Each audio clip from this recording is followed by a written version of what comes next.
Hey, this is Art from My New Microphone, and today we are going back to the basics to cover a fundamental mixing step that should never be overlooked in your mixes. This fundamental mixing step that we will be discussing today is balancing with faders and with pan pots. It's often the case that we can get carried away with advanced mixing techniques that don't actually serve the core of mixing, which is all about balance. I would argue that a great balance with faders and pan pots makes up 80 to 90% of the mix, and the remaining 10 to 20% is made up with processing and advanced mixing techniques. Mixing is ultimately about balancing the tracks within the mix, not only in levels, but also in dimension. Faders are the primary tool for balancing the levels between tracks in the mix, while pan pots are an excellent tool for getting a great stereo image and width in the mix. Beyond faders, we can look at processors like EQ as being frequency-dependent level control. If we were to look at a graphic EQ, for example, we would see frequency-dependent faders available to us. And we can look at dynamic range processors such as compression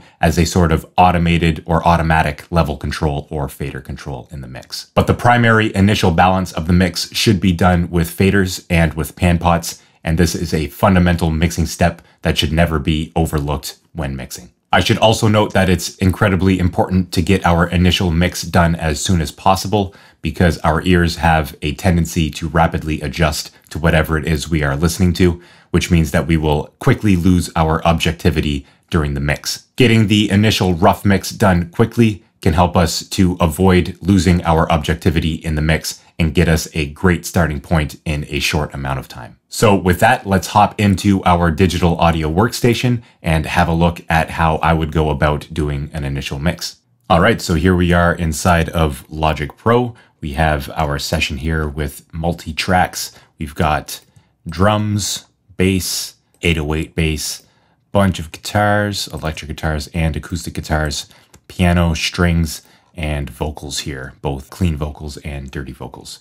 I've already taken care of gain staging in this particular mix, and now we are going to go about getting a rough initial mix in this session. Some people like to start the initial fader mix with a specific group of instruments, say the drums or the vocals. I would encourage you to go through your mixes and make a sort of hierarchical list with the most important tracks at the top and the least important tracks at the bottom.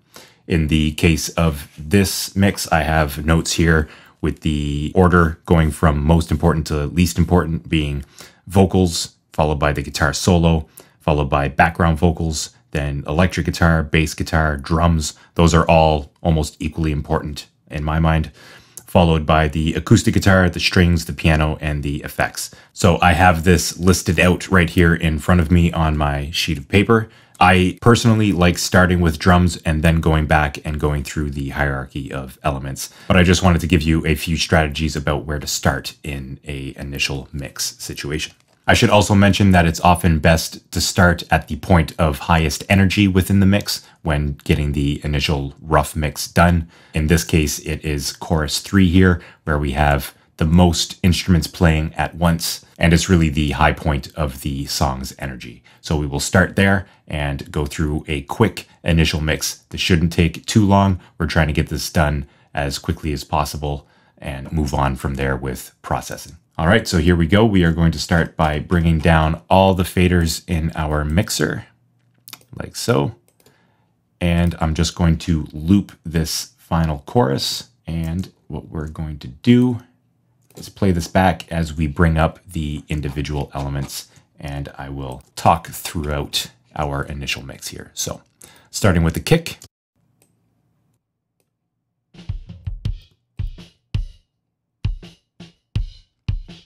Unity is good here. We have plenty of headroom still, even at the peak.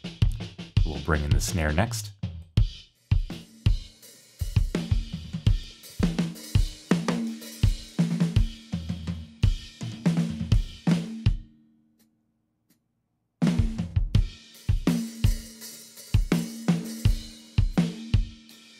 Those are balanced pretty well. Let's bring the overhead left all the way left, the overhead right all the way right. I will actually link these and bring these up.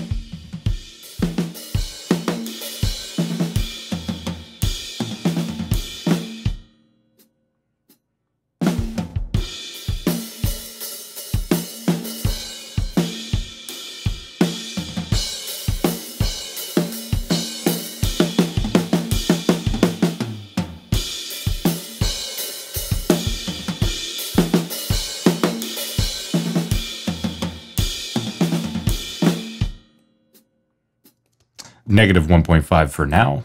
We'll move to the toms next. I will pan these about halfway. Some people like to go hard left and hard right. I prefer to go somewhere in between here. And let's go through a section where both toms are playing.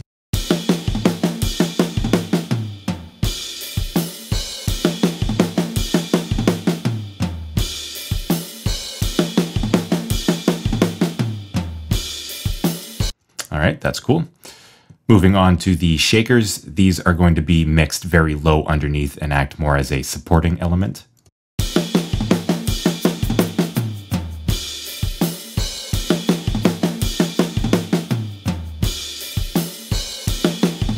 Just very low under the mix. Okay, and now let's hop into our hierarchy of elements here. I see that the vocal is at the top, so let's look at whatever vocals we have here. And bring these up. I'll go back to the full chorus here. Wasting all my spare time trying to read you. What's the point when only you are fluent? Here we have tripled vocals. Often doubled is enough, and tripled can kind of give us some phasing issues. So I will bring this third one down a little bit. Wasting all my spare time trying to read you. What's the point when only you are fluent? Move on to the harmonies. Regardless of all the works of man I within, that the book I Maybe I'll pan these. Because they're background vocals, I'll separate them from the lead vocal a bit more. I'm trying to read you. What's the point when only you are fluent? Regardless of all the works of man I within. Of course, we don't want the background vocals to overtake the lead vocal, so I'll bring these down a little bit. I'm trying to read you. What's the point when only you are fluent? Regardless of all the works. All right, the next one on the hierarchy of elements is the guitar solo. There's no guitar solo in this section. After that, it's background vocals, which we just took care of. Now let's move on to the electric guitars up here. Wasting all my spare time trying to read you. What's the point when only you are fluent?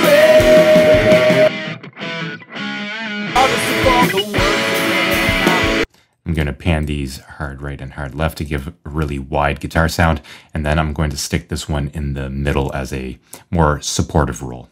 Wasting all my spare time trying to read you. What's the point when only you are fluent? Regardless of all the works of man I within, that the book I needed hasn't been written yet. Wasting all my spare time trying to read you. What's the point when So there's significant frequency masking going on between the guitars and the vocals. We will address that with EQ further down the line in the mix. For now, I'm just trying to make the vocals pop a little bit. So I'll keep these guitars down, and actually I'm going to bring the drums down a little bit to match what we are working toward here. Remember, this is a balancing game. It's not just step by step by step. We often have to take a more cyclical approach in mixing rather than a linear one. So let's listen back here. wasting all my spare time trying to read you. What's the point when only you are fluent? Regardless of all the work. Okay, let's move on to the bass now. Wasting all my spare time trying to read you. What's the point when only you are fluent? Regardless of all the words of man I read, that the book I needed hasn't been. Wasting all my spare time trying to read All right, so it's present but not overtaking the mix. Now let's move on to the acoustic guitars. Now I know that I want the acoustic guitars to play a very supportive role here. I will likely high pass them rather aggressively, but just for the sake of going through the initial mix, let's bring these guitars up without applying any other processing. Wasting all my spare time trying to reach you. What's the point when only you are through it? Regardless of all the that the book I needed hasn't been written yet. Wasting all my spare time trying to reach you. What's the point? Okay, let's move on to the strings. Again, we're going through this quickly because we want to get the initial mix done as quickly as possible before our ears start fatiguing and we lose our objectivity. I would move a lot faster than this if I was just mixing by myself. Obviously, I'm trying to explain things as I move along, so let's get right back into it. Wasting all my spare time trying to reach you. What's the point? You are through it. Regardless of all the work and out there. Okay, and then there's no piano in this section, nor are there any effects. So let's try to find a section with those elements.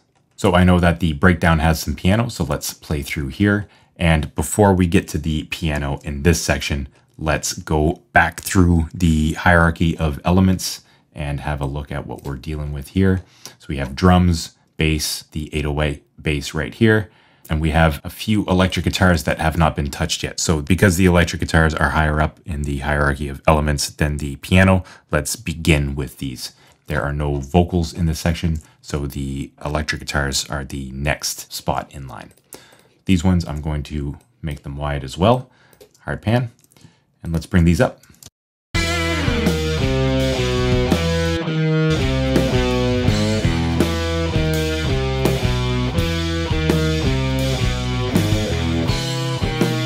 That's a good balance there. Let's bring in the piano now underneath it.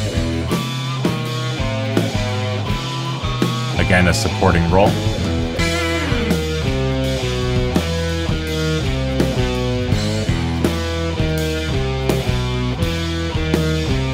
Okay, now let's bring in these 808 bass hits.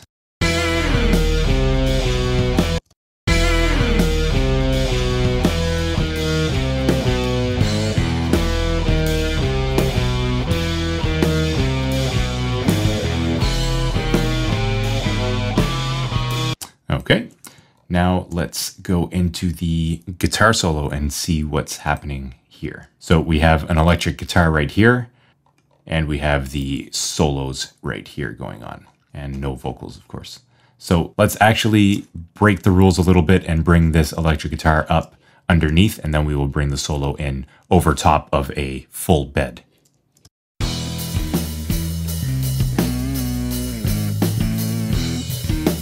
So I'm gonna mix this relatively low because I know that there's a guitar solo coming in over top of it.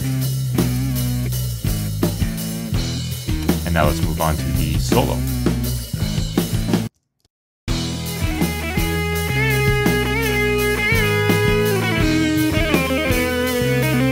So we have one main solo and then one sort of supporting element playing harmonies and little lines to go along with it.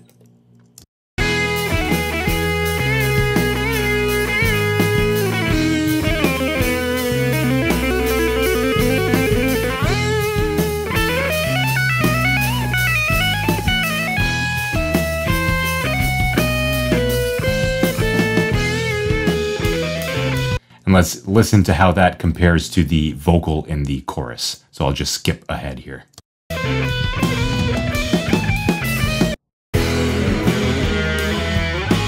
What's the point when only you are through it? So the guitar is a little bit louder than the vocal right here. I want these two elements in the mix to be relatively the same in terms of loudness, just to make sure that they are well represented and the main focus of the mix whenever they are present, but at the same time not having too much variation in their levels. Of course, when it comes time to use compression and other processing, I will make these vocals much more consistent. They're rather dynamic right now, whereas the guitar is not. But for the initial mix, I'm going to bring down the guitars and bring up the vocals a little bit. So I'll just jump back and forth right here and show you what I'm doing.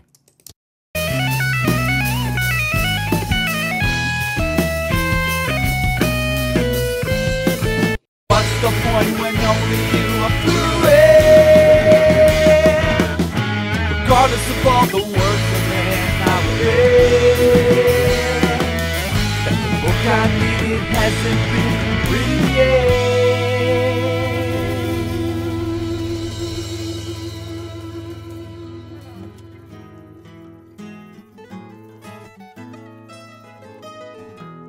Okay, let's move on from here. You heard the outro with the acoustic guitars. I'll likely automate these volumes upward when it comes time to use automation in the mix. But again, we are focusing only on the static rough mix to get us started. So with these tracks, I could potentially mult them, which would mean going through duplicating and then cutting that and moving this down to its own track to affect it differently. So I could actually increase the volume for this new track right here, but we aren't going to deal with that in the initial mix. I will use automation further down the line to deal with this issue to make sure that the outro is sufficiently loud compared to the rest of the mix. So I just figured I would mention this as an alternate strategy to get closer to the final mix when we are doing the first initial or rough mix.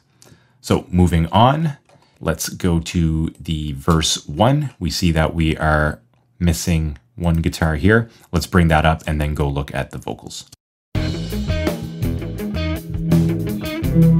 So that's a supporting element right here. I'm going to mix that low.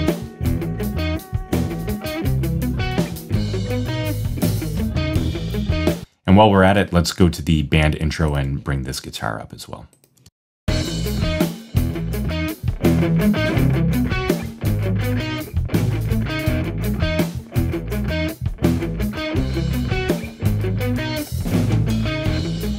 Hear how that compares to the chorus.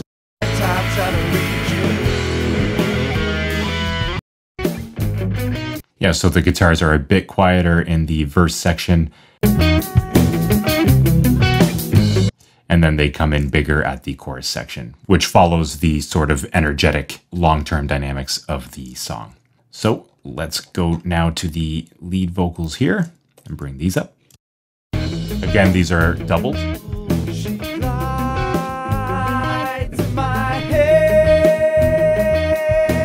Waking question, should it even be said how I feel? Again, they're very dynamic. I will use a pretty significant amount of compression to kind of even these out, make them sit really up front in the mix when it comes time to doing that. And that almost concludes our work here. We have some scream vocals right here to take care of. I'm going to hard pan these as supporting elements. What can I say to guarantee a repeat? So not too loud, not overtaking the lead vocal here. What can I say to guarantee a repeat? All right, and what are we missing here? It seems like everything has been pushed, at least a little bit.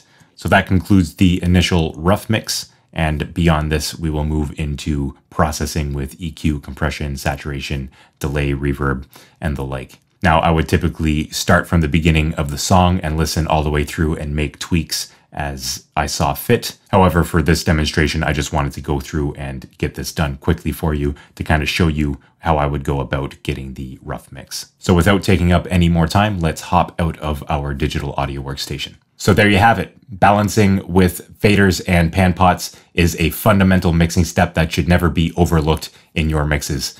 It's very easy to get carried away with all of the shiny, new, advanced mixing techniques that we continuously learn as we're getting into mixing, but this should never be overlooked in your mixes. As always, I would like to thank you for being here. We're just getting started on the Minor Microphone YouTube channel, and I'm very grateful for your presence in this video.